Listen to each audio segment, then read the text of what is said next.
Welcome to our channel Taste My Food. அஸ்ஸலாமு அலைக்கும். Hello friends, எல்லோரும் எப்படி இருக்கீங்க? நல்லா இருக்கீங்களா? இன்றைக்கி நம்ம சேனலில் சூப்பரான ஒரு கேக் தான் செய்ய போகிறோம். என்னென்னா மேங்கோ கேக். மாம்பழத்து கூட ரவையை வச்சு ரொம்ப சூப்பரான சாஃப்டான ஒரு கேக்கை நம்ம ப்ரிப்பேர் பண்ண போகிறோம். இப்போ வந்து மாம்பழ சீசன் தான். ஸோ உங்களுக்கு மார்க்கெட்டில் வந்து மாம்பழம் நிறையவே அவைலபிளாக தான் இருக்குது. ஸோ இந்த சீசன்லேயே இந்த கேக்கை வந்து நீங்கள் ரெடி பண்ணுங்கள். இந்த கேக்கை வந்து ரொம்ப சாஃப்டாக நல்லாயிருக்கும். நம்ம அவன் யூஸ் பண்ண போகிறதில்ல இதை பேக் பண்ணுறதுக்கு. நார்மல் குக்கரில் தான் இதை நம்ம பேக் பண்ணி எடுக்க போகிறோம். ஓகே, இப்போ நம்ம ப்ரிப்பரேஷனை ஸ்டார்ட் பண்ணிடலாம். ஸோ இந்த வீடியோவை ஸ்கிப் பண்ணாமல் ஃபுல்லாக பாருங்கள். ஃபஸ்ட்டு ஒரு மிக்ஸி ஜார் எடுத்துக்கோங்க. அதில் வந்து ரவை நம்ம ஆட் பண்ணிக்கலாம். ரவை வந்து நான் எந்த அளவுக்கு சேர்க்குறேன்னா, ஒரு 1½ கப் அளவுக்கு ரவை நான் ஆட் பண்ணிக்கிறேன். கூடவே இதுக்கு ஸ்வீட்னஸ்க்காக சுகரையும் சேர்க்குறேன். சுகரை பொறுத்த வரைக்கும் ஒரு 1/2 கப் அளவுக்கு நான் சுகர் சேர்க்குறேன். இது ரெண்டுத்தையும் போட்டு ஃபஸ்ட்டு நல்லா பவுட்ரு பண்ணி எடுத்துகிட்டு வந்துடலாம்.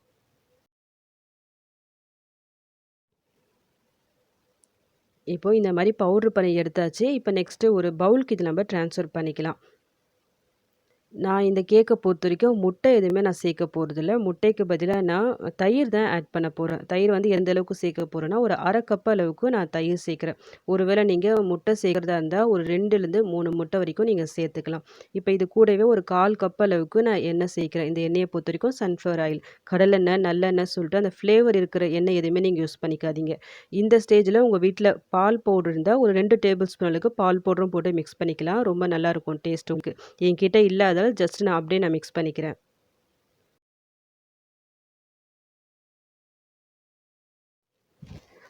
இப்போ இது ஒன்றோட ஒன்று நல்லா மிக்ஸ் ஆகி வந்திருக்கு. இது அப்படியே ஒரு மூடி போட்டு ஒரு 10 நிமிஷம் அப்படியே இருக்கட்டும். அதுக்கப்புறமா நம்ம ஓப்பன் பண்ணிக்கலாம்.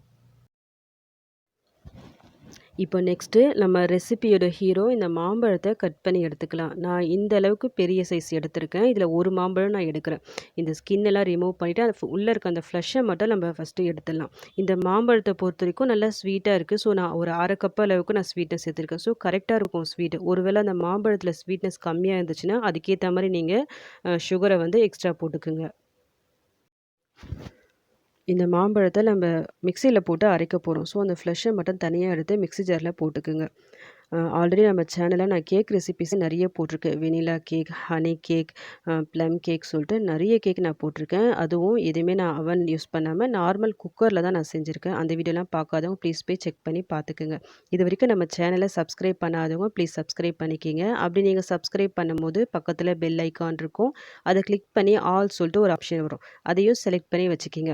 அந்த மாதிரி நீங்கள் செலக்ட் பண்ணி வைக்கும்போது தான் நான் அடுத்தடுத்து போடக்கூடிய வீடியோஸ் வந்து உங்களுக்கு நோட்டிஃபிகேஷனாக வரும். இப்போ எல்லாத்தையும் இந்த மிக்ஸி ஜாரில் போட்டாச்சு. இப்போ நம்ம இதை அரைச்சி எடுத்துகிட்டு வந்துடலாம். அரைச்சும் எடுத்தாச்சு. எனக்கு அரைச்சி எடுத்ததில் இந்த மெஷரிங் கப்பில் கரெக்டாக 1 கப் இருக்குது.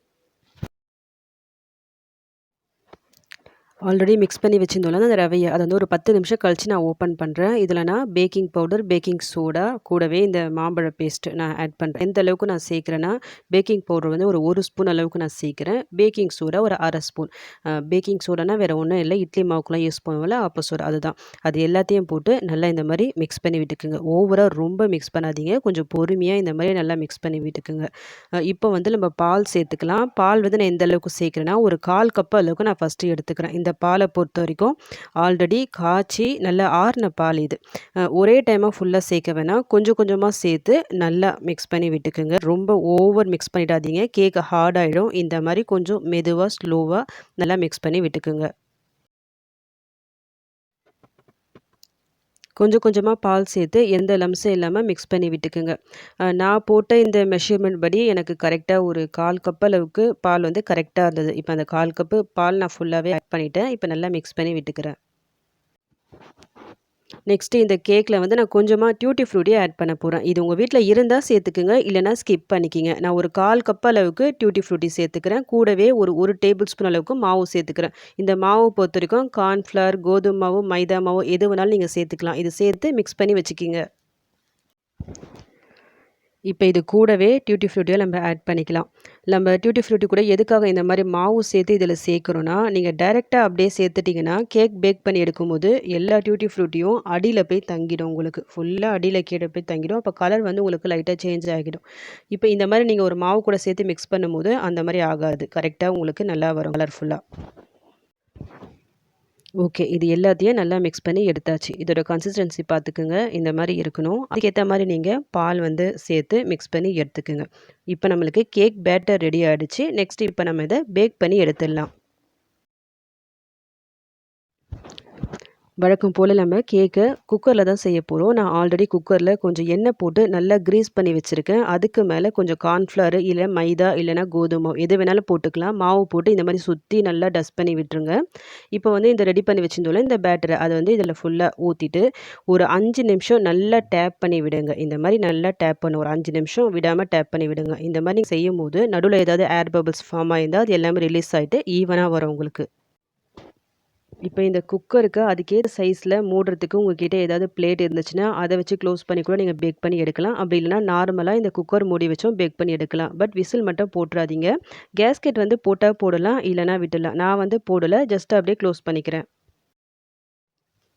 இந்த குக்கர பொறுத்தவரைக்கும் டைரக்ட்டா அப்படியே நீங்க ஸ்டவ்ல வச்சிடக்கூடாது. உங்க வீட்ல ஏதாவது பழைய தவா இருக்கும்ல, அது ஃபர்ஸ்ட்டே ஒரு 10 நிமிஷம் முன்னாடியே லோ ஃப்ளேம்ல வச்சு நல்லா சூடாக்கி வச்சுருங்க. இப்போ வந்து நல்லா இந்த தவா சூடா இருக்கு. இப்ப நான் அதுக்கு மேல இந்த குக்கர வைக்கிறேன். லோ ஃப்ளேம்லயே இருக்கட்டும். பேக்கிங் டைம பொறுத்தவரைக்கும் 45 நிமிஷத்துலருந்து 1 1/4 மணி நேரம் வரைக்கும் உங்களுக்கு டைம் எடுக்கும். பட் நடுவுல ஓப்பன் பண்ணி எடுக்காதீங்க. 40 நிமிஷம் வரைக்கும் சுத்தமா நீங்க ஓப்பனே பண்ணாதீங்க குக்கர. அதுக்கப்புறமா ஓப்பன் பண்ணி பாருங்க ரெடி ஆயிடுச்சா இல்லையான்ட்டு. என்ன பொறுத்தவரைக்கும் எனக்கு கரெக்ட்டா 1 மணி நேரம் ஆயிடுச்சு இது பேக் ஆகுறதுக்கு. இது ரெடி ஆயிடுச்சான்னு சொல்லிட்டு எப்படி பார்க்கணும்னா, ஒரு கத்தி அப்படி இல்லன்னா டூத் பிக் உள்ள இன்சர்ட் பண்ணி பாருங்க. எதுவுமே ஒட்டாம வரணும். அப்ப நம்மளுக்கு கேக் ரெடி ஆயிடுச்சு. கேக் ரெடி ஆயிட்ட பிறகு நல்லா சூடா இருக்கும்போது, அத நீங்க வெளிய எடுத்துறாதீங்க. நல்லா ஆற விடுங்க. கம்ப்ளீட்டா ஆறணும். ஆறிட்ட பிறகு ஒரு பிளேட்ட வச்சுட்டு, இந்த மாரி நீங்க டீமோல்ட் பண்ணாலே ஆட்டோமேட்டிக்கா உங்களுக்கு வந்து விழுந்துரும். நீங்க டேப் பண்ண வேண்டிய அவசியமே வராது. நல்லா சூப்பரா விழுந்துச்சு பாருங்க. உங்களுக்கு குக்கர்லயும் ஒட்டாம நல்லா பெர்ஃபெக்ட்டா நம்மளுக்கு கேக் வந்திருக்கு. நெக்ஸ்ட் இத நம்ம கட் பண்ணிடலாம். இப்ப நம்மளுக்கு மேங்கோ கேக் சூப்பரா ரெடி ஆயிடுச்சு. நம்ம இப்போ கட் பண்ணி சர்வ் பண்ணிக்கலாம். உங்களுக்கு எந்த மாரி ஷேப் வேணாலும் நீங்க கட் பண்ணி எடுத்துக்கலாம். நான் வந்து பேக்கரிலாம் அ விப்பாங்க பார்த்தீங்களா? பிரெட் ஸ்லைசஸ் மாரி இருக்கும் கேக்கு. அந்த மாரி கட் பண்ண போறேன். ஸோ, அதுக்காக நான் இந்த கார்னர் சைஸ்லாம் நான் கொஞ்சம் கட் பண்ணி ஸ்கொயர் ஷேப் மாரி நான் ரெடி பண்ணி எடுத்துக்கிறேன். அதுக்கப்புறமா நம்ம கட் பண்ணி எடுத்துக்கலாம். நான் கட் பண்ணும்போதே தெரியும் உங்களுக்கு, இந்த கேக்கு எந்த அளவுக்கு நல்லா சாஃப்ட்டா வந்திருக்குன்ட்டு. இந்த கேக்க பொறுத்தவரைக்கும் சாப்பிட்றதுக்கு நல்ல செம சாஃப்ட்டா அந்த மேங்கோ ஃப்ளேவரோட ரொம்பவே சூப்பரா இருக்கும். ஒரு தடவ இந்த மாரி ட்ரை பண்ணி பாருங்க. நாம இந்த கேக்ல வந்து மிக்ஸ் பண்ணோம் பார்த்தீங்களா, டியூட்டி ஃப்ரூட்டி அத பாருங்க. அங்கங்க ரெட் ரெட் கலர் பார்க்கறதுக்கே அழகா இருக்கு. இதுல ரெட் கலர் டியூட்டி ஃப்ரூட்டி தான் போகணும்னு இல்ல. உங்ககிட்ட என்னென்ன கலர்ஸ் இருக்கோ அது எல்லாத்தையும் நீங்க மிக்ஸ் பண்ணி கூட போட்டுக்கலாம். இன்னும் நல்லா சூப்பரா இருக்கும் உங்களுக்கு பார்க்கறதுக்கு.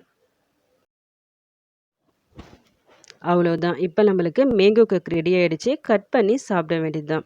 உங்களுக்கு ஒரு வேள மாம்பழம் ரொம்ப பிடிக்கும்னா, நீங்க இந்த 1 மாம்பழம்ன்றத 2 மாம்பழம் கூட நீங்க ஆட் பண்ணி செய்யலாம். அதுக்கேத்த மாரி அந்த பால் ஆட் பண்றத கொஞ்சம் அட்ஜஸ்ட் பண்ணி போட்டுக்கங்க. கன்சிஸ்டன்சி அதுக்கேத்த மாரி கரெக்ட்டா பார்த்து போட்டுக்கங்க. நீங்க ஃபர்ஸ்ட் டைம் இத செய்யறதா இருந்தா கூட தாராளமா நீங்க ட்ரை பண்ணலாம். ரொம்பவே பெர்ஃபெக்ட்டா, சாஃப்ட்டா உங்களுக்கு வரும். கண்டிப்பா யாருமே நம்ப மாட்டாங்க. இத வீட்ல செஞ்ச கேக்கு சொல்லிட்டு. அந்த அளவுக்கு நல்லா சாஃப்ட்டா நல்லாருக்கும். இப்ப வந்து மேங்கோ சீசன் தான். ஸோ, இந்த சீசன்லயே இந்த கேக்க ட்ரை பண்ணி பாருங்க. ட்ரை பண்ணி பார்த்துட்டு சூப்பரா, பெர்ஃபெக்ட்டா வந்துச்சுன்னா, மறக்காம எனக்கு கமெண்ட் பண்ணுங்க.